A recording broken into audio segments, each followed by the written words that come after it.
Europe 1. Le facétieux Jean-Marc Morandini. Et le fait média du jour, c'est donc la colère d'un patron de bar de Saint-Tropez après la diffusion d'un numéro du magazine Enquête exclusive sur M6 la semaine dernière.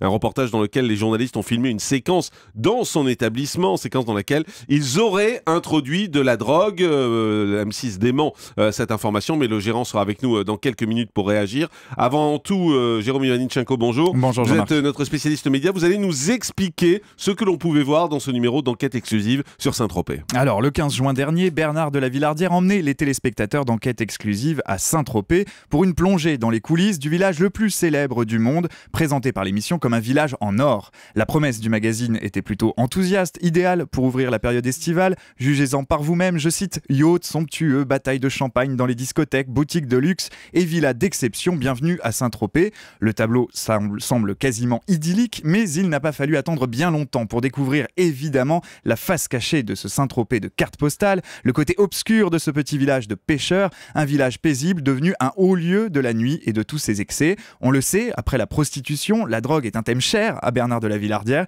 et à Saint-Tropez aussi, elle y joue un rôle particulier. C'est ce qu'on apprend aussi dans ce reportage. Et le moins que l'on puisse dire, c'est que ce reportage agace particulièrement le patron d'un établissement. Et oui, et cette séquence, l'un des journalistes d'Enquête exclusive la tourne en caméra cachée. Les visages sont floutés, les lieux alentours aussi. Le journaliste discute avec deux adolescents. Il prétend vouloir se procurer de la cocaïne. Je vous propose d'écouter leur échange tel qu'il a été diffusé dimanche dernier sur M6. Bon, en fait, tout le monde veut de la coke, tout le monde veut faire la fête.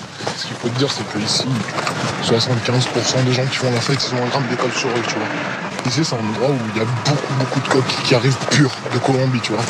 Pour nous le prouver, et avant de nous mettre en contact directement avec le dealer, il nous propose de tester le produit. Nous jetons la drogue dans les toilettes d'un bar.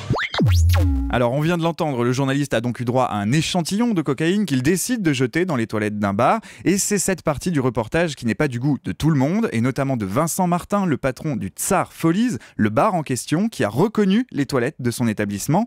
Il a exprimé sa colère dans les colonnes du quotidien Var Matin. Il est furieux que son établissement ait servi de décor à cette séquence. Il estime que ce reportage est préjudiciable à la réputation de son bar. De son côté, toujours dans Var Matin, Bernard de la Villardière a démenti formellement. Il affirme que ces toilettes ne sont pas celles du Tsar Folies. Son patron, Vincent Martin, soutient toujours le contraire. Le grand direct des médias, Jean-Marc Morandini.